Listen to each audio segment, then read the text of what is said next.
You are welcome to yet another episode of HN What's Your Say? The #1 listening show where we discuss real issues with real people like you. We are still featuring R. Kelly. Real name Robert Sylvester Kelly. Also known as the R&B King. Renowned successful blogger Tasha K, who runs the YouTube channel Unwind with Tasha K, appears numerous times right within the R. Kelly story, to a point where it's difficult to discuss the case against him without mentioning her name. At one point she assumed impeccable expertise on matters to do with how R. Kelly got to meet with Clary, and how the Clary parents responded to this. Interesting to note though, Tasha K ended up dying in the very first episode of her own movie when she began to learn that she was actually wrong about these stories, and that the Clary family had concocted their entire story in order to get her running her mouth thinking she had the truth yet only selling out their narrative. Tasha K is also popular for her illegal dealings with the Bureau of Prisons officers and people who identified themselves as federal informants whose role was to feed her with illegally accessed restricted information that could help sabotage R. Kelly's defense. She generally availed herself to be used as an agent of propaganda against the R&B King, only to realize later that she was just being used, and that everything she spoke about the case was a lie. With an audience of over 1 million subscribers, Tasha K published a video which was watched by 881,000 of them where she narrated her version of the story between R. Kelly and Clary in a 1.5-hour-long video. In her defense for the Clarys, Tasha K suggested that when the Clary parents took their underage daughter to an adult music show, it wasn't one where R. Kelly was supposed to sing, but a fan fest concert with many artists, and R. Kelly happened to be one of them, as if to say that makes a difference. She also adds that the reason they had to take her there was to make her forget about her previous bad relationship ordeals that almost saw her want to take her own life. She completely denies the narrative that the Clarys took their daughter to R. Kelly, but no one really said that. The very next day, her parents decided to purchase her tickets, not to an R. Kelly concert. They purchased her tickets to a Funk Fest concert in the state of Florida to help lift her spirits, to help get her back into a singing environment so she can get back to what she loves and what actually fuels her happiness, okay? So for those of y'all that are saying that her parents took her to an R. Kelly concert and put her on the stage, that is a lie, okay? It was a Funk Fest and there was a variety of other artists there. Tasha K got our defense for R. Kelly all wrong. Our argument is largely about following what lies in the trial transcript, which is not about how Azriel met R. Kelly, but how she ended up in a relationship with him. According to this information, which was captured by the court as witnesses made their statement in cross-examinations and that was put on file, Azriel's parents were involved in crafting a relationship between their daughter and R. Kelly. The Clary mother, who goes by the name Alice, actually did push her daughter right into it when she decided to text R. Kelly pretending to be Azriel and made moves on him as though to say, "I am right here, come get me." And these became words of Azriel, making R. Kelly believe the more that she was a mature 18-year-old, as she had also lied to him about her age.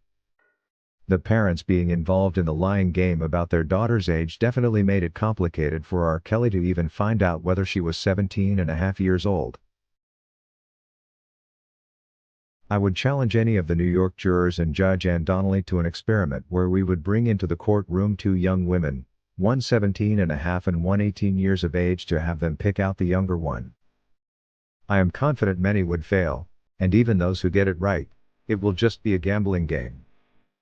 Meanwhile, the text message evidence which is readily available was presented in the New York court, but Judge Ann Donnelly did not want to hear even a word about it or have it used in court to determine who was guilty and who wasn't. It turns out that in the back and forth messages between Clary, Azriel and R. Kelly, it was actually her mother pressing hard for the two to get involved sexually and not R. Kelly enticing Azriel as alleged. The messages also reveal Clary was coaching her own daughter, she says was underage, on how to lure R. Kelly into her pants, more than she was trying to save her from him, like they had mentioned when they featured on the Surviving R. Kelly documentary.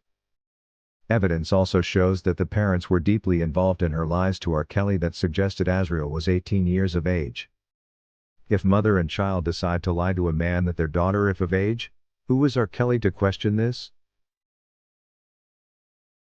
Meanwhile, after lying to close to 1 million people in her subscriber audience with her false version of the story, Tasha K later on realized she had been duped by the Clary parents, who only used her platform to spread their narrative around, and too little too late she began to contradict herself, publishing pro-R. Kelly content. and suggesting in another of her videos she now thinks R. Kelly is innocent.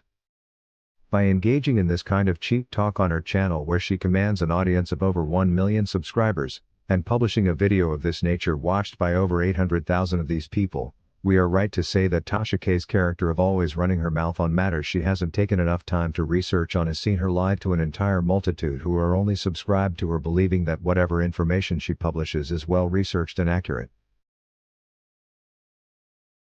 Strangely though, the cocky blogger who is always drinking on a big bottle of wine like R. Kelly put it has not found it necessary to apologize to her followers, even after disclosing she later found out the Clarys were not who they claimed to be. We have seen Tasha K sued before by American rapper Cardi B, again for spreading falsehoods on her page intended to generate bad publicity for her while she makes more and more views for herself. She now has to pay a whopping $4 million in damages to her, but she just couldn't stop at that and also tried the R&B king. I am not sure how much she would have to pay for allowing to become an accessory to an illegal process by the Bureau of Prison Officers in leaking R. Kelly's restricted prison calls and emails, an act that could have denied him a chance to regain his freedom, and one that saw one of the defense witnesses tampered with and coaxed to cross over to the government camp. According to Sarah Hill, Tasha K has put herself in real big trouble and she doesn't seem to know this. By getting involved as an accessory to commit crime, she could end up paying a hefty price in the near future. Meanwhile, the people she is protecting don't even care an inch about her personal well-being.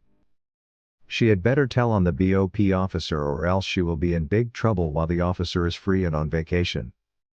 I told you karma doesn't wait long and will be coming to her soon if she doesn't resolve this quickly.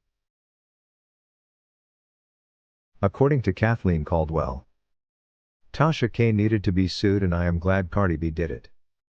While it's okay to run a blog with freedom, it's not okay to run smear campaigns on celebrities aimed at ruining their social reputations and value, as this compromises their business. To do this, one has to be sure about everything they speak and not take gambles based on rumors.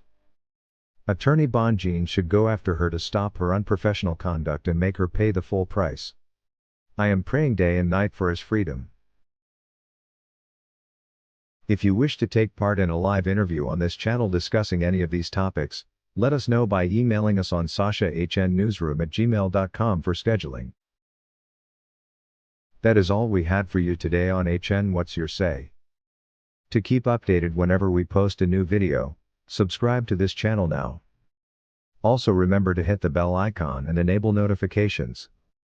And feel free to share your opinions with us in the comment section below, and let us know if you would like us to publish your views in our next release.